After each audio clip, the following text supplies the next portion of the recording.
apalagi macam sekarang berani saya pernah. Kata itu sebetulnya membaca Quran, cuma kita si dapat bahasa kata. Kalau zaman Nabi Sulaiman dulu, Nabi Sulaiman paham bahasa binatang. Kata biasanya berpuji-pujian yang semua kan berbunyi Qul huwallahu ahad, Qul huwallahu ahad. Mungkin macam bunyi saya. Ada bunyi Qul huwallahu ahad, Qul huwallahu ahad. Ini sebetulnya baca Quran. Ini nanti kita tahu.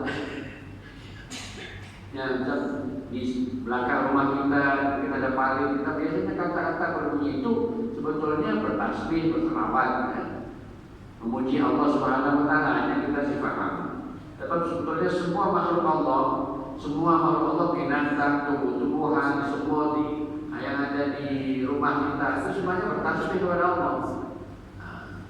Termasuk ikan-ikan di laut, di sungai itu berselawat kepada baginda Nabi Sallallahu Alaihi Wasallam. Hanya kita sih dengar apa bacaan mereka.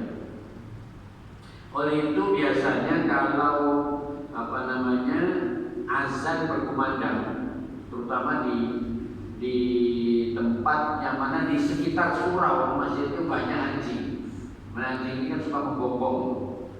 Tapi biasanya kalau dulu di Raja Ampat di sekitar surau itu banyak anjing. Bila bunyi arah azan, anjing mulai menggonggong. Kenapa? Mungkin melihat iblis setan lari berkeliaran. Yang naga setan lalu berbunyi anjing tadi. Kalau itu bila orang azan, setan ini akan lari, dia takut. Sehingga orang bila kena rasuk makhluk halus, bila kita azan dia akan marah karena dia panas. Jadi kalau ada orang kena rasuk, azan aja. Nah, kita simpan dia macam menangani, azan kan di dekat telinganya. Azan sekali, masih dua azan lagi, tapi yang mau keluar. Nah, yang susah kita azan, ya ikut azan dua.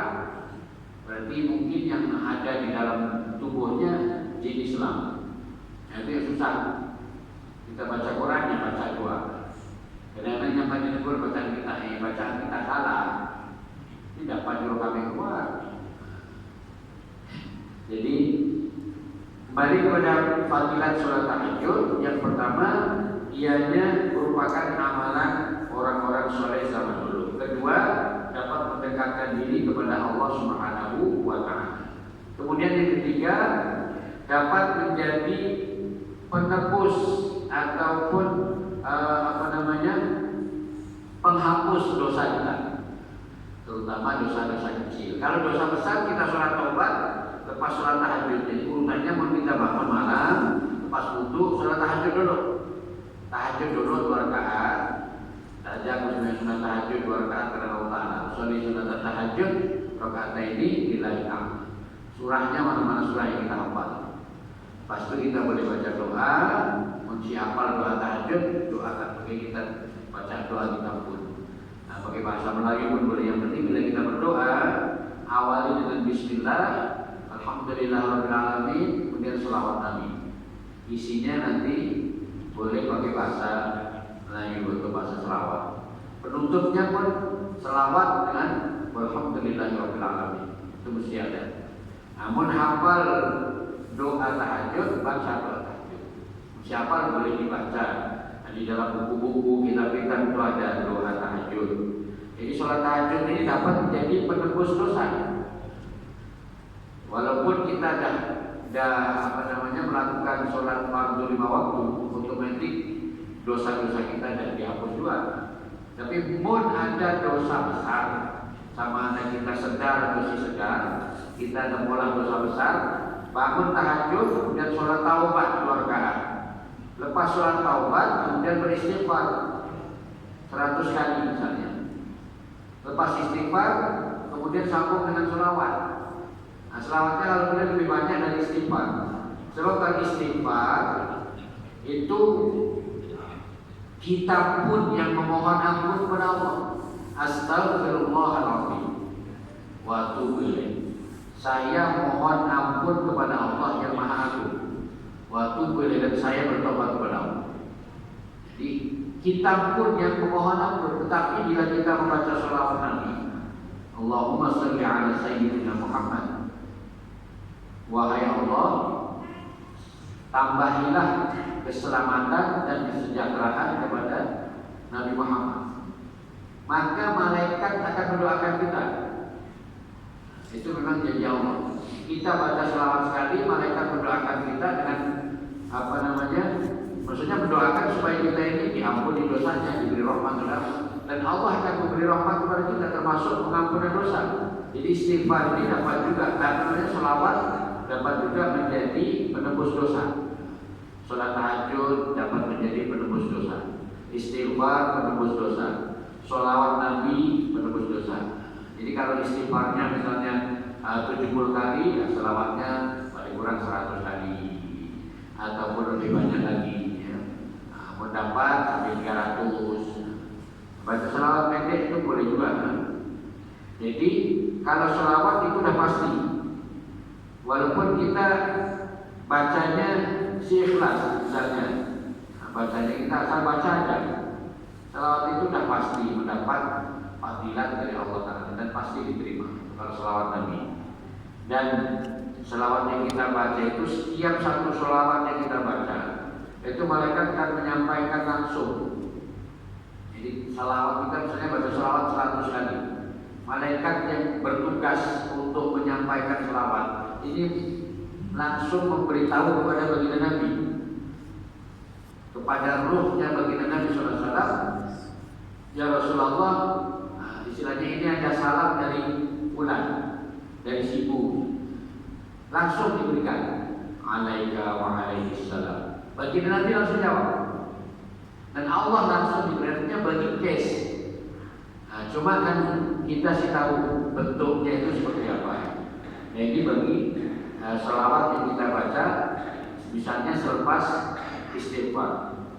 Jadi sholat tahajud dapat memberikan menjadikan penebus dosa bagi kita, kemudian dapat juga menjadi kafarah. Kemudian lagi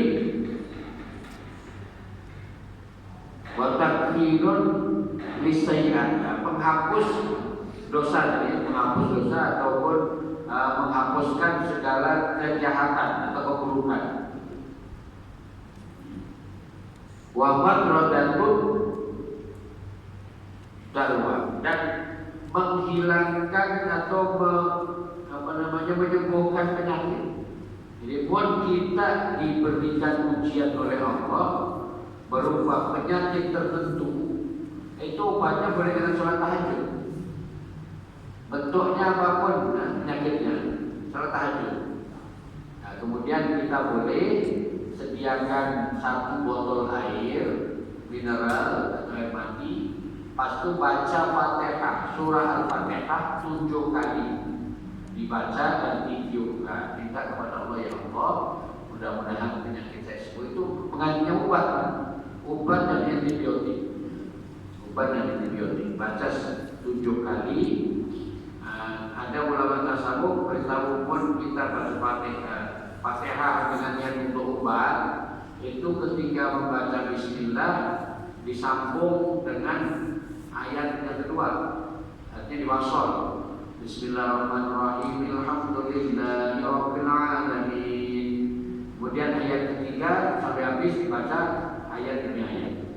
Ar-Rahmanir-Rahim, Maliki Yaumiddin sampai habis. Kemudian boleh selepas habis Fatihah tiup sekali, lepas habis Fatihah lagi tiup sekali, sampai 7 kali tiup. Kemudian kita kepada Allah, ya Allah, dengan berkah bacaan surah Al-Fatihah ini, mudah-mudahan Engkau sembuhkan penyakit yang ada di dalam tubuh saya. Engkau jadikan surah Al-Fatihah ini menjadi obat.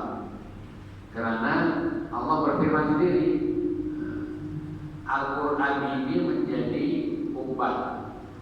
Wa nunazzilu minal Quran ma huwa shifaa'un wa rahmatun lil mu'minin. Kata Allah, dan kami menurunkan Al-Quran untuk menjadi ayat-ayat Quran itu menjadi syifa. Syifa ini obat dan rahmat kasih sayang bagi orang-orang yang beriman. Artinya bila kita membaca Al-Quran, apalagi suratul Fatihah ini umul kitab, induknya Alkitab, induknya Al-Quran. Dibaca 7 kali, ditiupkan ke dalam air, kemudian diminumkan. Nanti kalau udah ditiup di air, boleh pakai botol besar. Jadi setiap kali kita nak minum, diminum. Tujuannya apa? Untuk menjadi obat atau antibiotik. Apakah lagi di dalam keadaan pandemi seperti sekarang ini, kita perlu antibiotik, kita perlu obat. Selain daripada obat dari farmasi atau dari dokter, kita perlu obat yang langsung dari kitab pun dengan melalui bacaan ayat dari Al-Quran. Kalau boleh bacaannya dengan tartil, jangan pokok bacaan dengan tartil, dengan baik, dengan tajwid yang betul, supaya bacaan kita ini menjadi obat yang mustajab bagi kita.